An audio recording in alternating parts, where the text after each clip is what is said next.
we have Kinzy Janssen. Kinzy Janssen is a nonfiction writer and editor living in St. Paul whose work has been published in Wisconsin People and Ideas, Industry Poetry Journal, and Volume 1. She is a 2014-2015 Loft Mentor Series winner for creative nonfiction and is currently social media editor at River Magazine. She's always in the mood for karaoke. Please welcome Kinzy.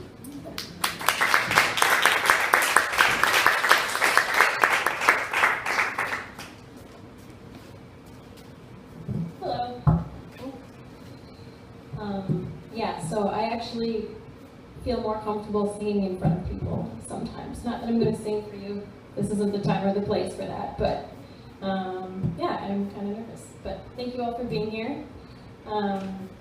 This is a good segue maybe from, I'm sorry, is her name Wendy? For Wendy, I'm starting with a winter poem actually. So I'll read two very short, kind of simple poems, and then a nonfiction essay.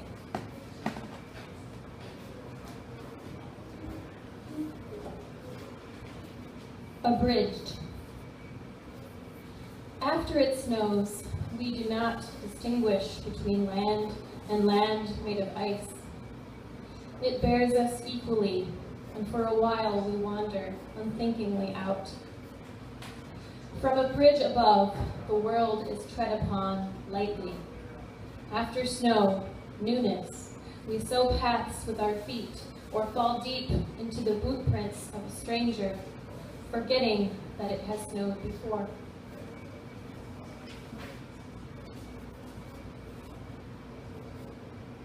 Our place is making a weird noise. Okay, this one's called River Thought. Like a thought, I come to the river cautiously, looking both ways toward the unknown source and the unknown end. I squat, my palms prostrate like a confession on the surface of the water. Today, I carried a thought around, but kept it dry, like a pebble high on the shores, until I wrote it down, like how a child might pluck a stranded rock from its outline and toss it into the body of the river. Okay, nonfiction time. All right, this essay is called Pace.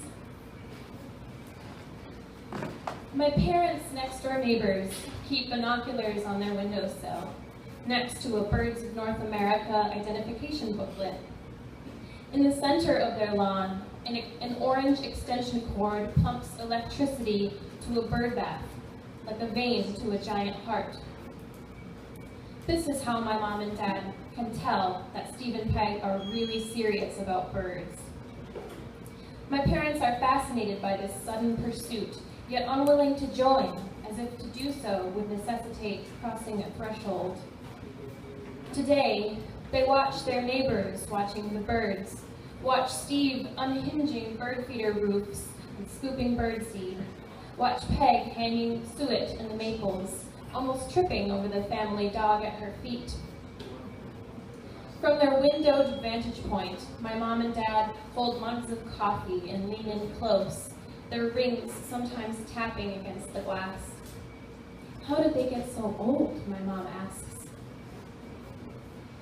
When I was 12, my journal contained strands of my own hair, carefully taped to the page. My blonde hair was darkening.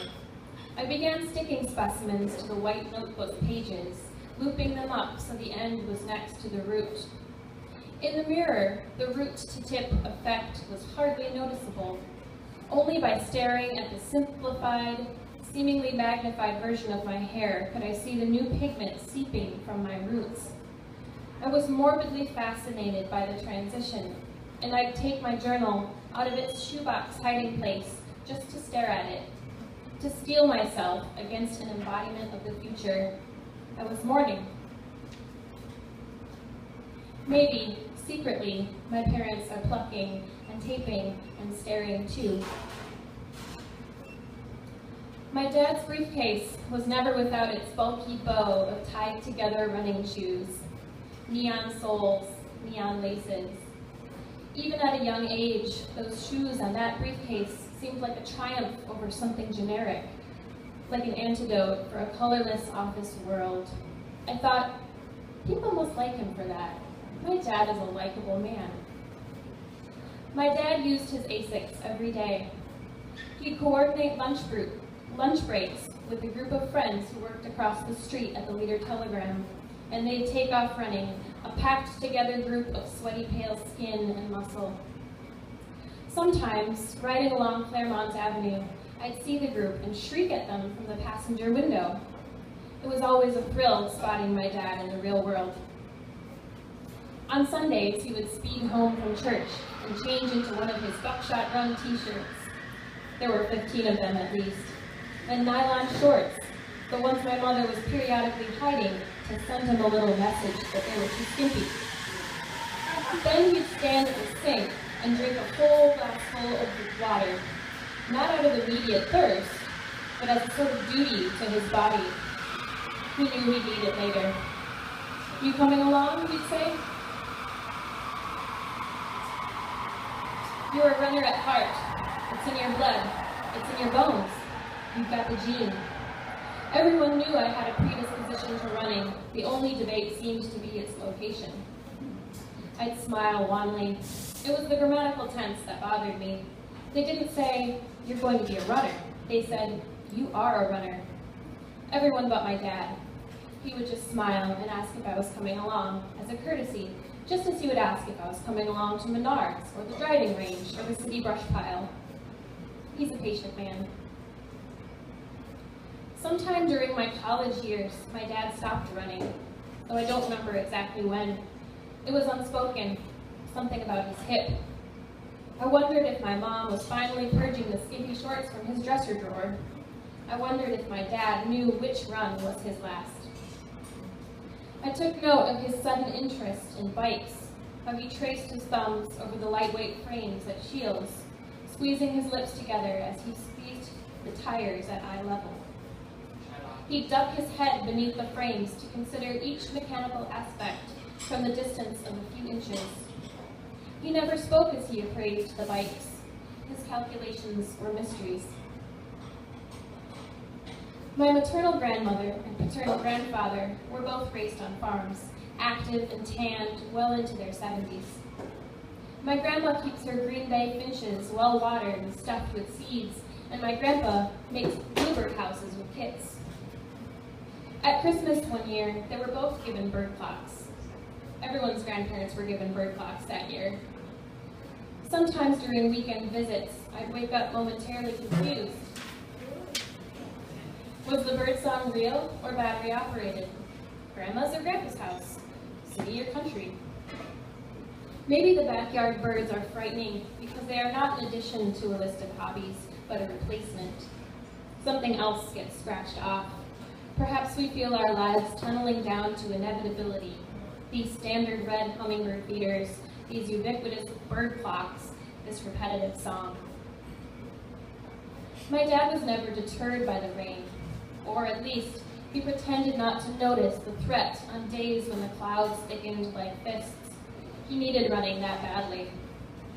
I remember one November evening my dad came home with a bloody smear on his forehead. He'd slipped on the glare ice and gashed his brow. His legs were mottled and red with cold. Hair icicles were dripping on the linoleum. He was laughing, but also shaking. I was frightened by the blood and uncomfortable with a desire rising up in me to scold him. Relieved when my mom did it for me. I like to think running was a way for my dad to engage with the natural world without having to apologize for it.